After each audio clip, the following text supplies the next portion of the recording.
And we have a few slides here just on some terminology to add to what you've already learned so far.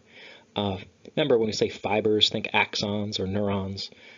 Cholinergic fibers, well, there's that word choline, like acetylcholine, and that will help you remember that cholinergic fibers release acetylcholine. Adrenergic fibers, there's sort of the word adrenaline. And remember, adrenaline is epinephrine or norepinephrine. We're using norepinephrine in our examples. But adrenergic fibers release adrenaline, in this case, norepinephrine. There's an exception down here. Sympathetic postganglionic uses acetylcholine at the sweat glands. Remember, postganglionic fibers are always norepinephrine, just the sweat glands don't receive that acetylcholine, but that's fine. So which fibers are cholinergic, which fibers are adrenergic? It says here, but let's look at the picture so these sentences make more sense. In the somatic nervous system, which is not this chapter, it's just one neuron. To get to the effector skeletal muscle, it releases acetylcholine. It's always stimulatory, we said. So this fiber, remember fiber would be an axon or the neuron, releases acetylcholine. So this fiber here is cholinergic. In the autonomic nervous system, well, let's go sympathetic. The preganglionic fiber is cholinergic because it released acetylcholine.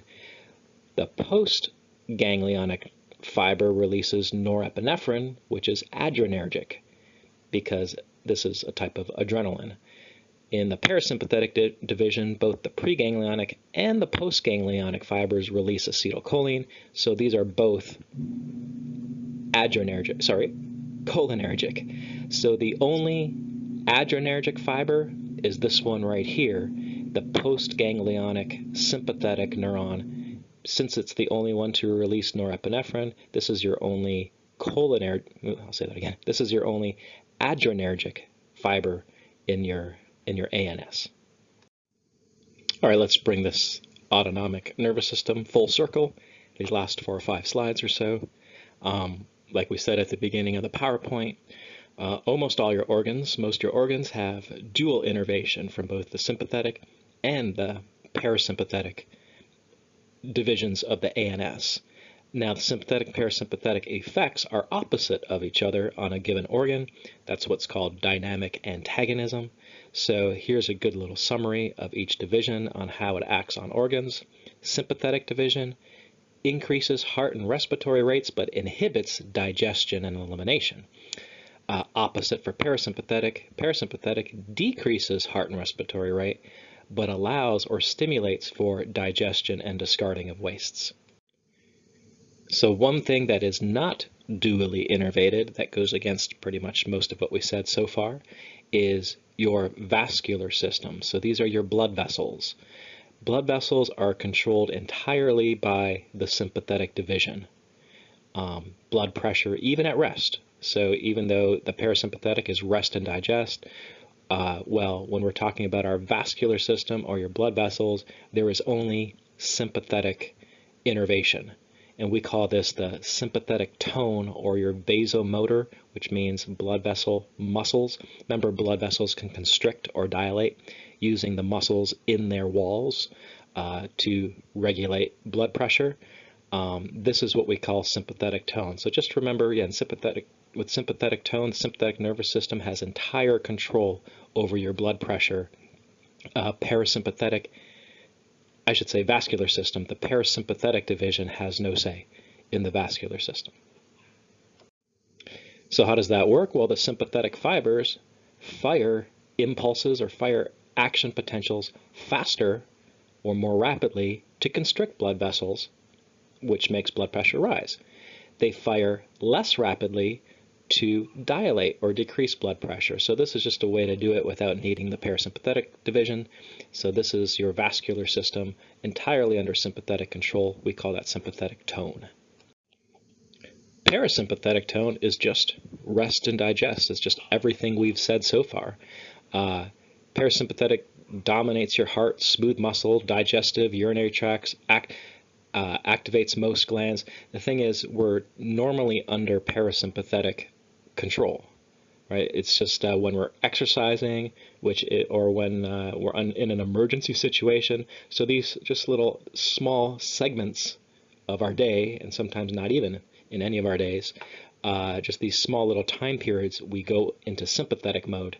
But under normal conditions, yeah, it's your parasympathetic nervous system that dominates, because we're typically in a rest or digest mode. So we call that parasympathetic tone. The only difference is that with parasympathetic tone, the sympathetic can take over and override this in times of stress.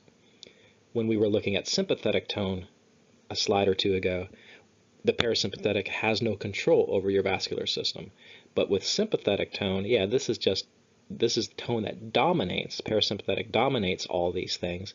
But if you in a period of stress or exercise or emergency, well, then sympathetic will take over for the parasympathetic.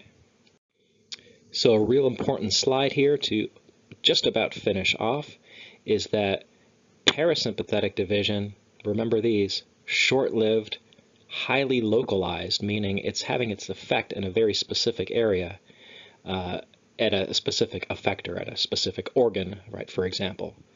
Sympathetic division, remember this is fight or flight, emergency, stress.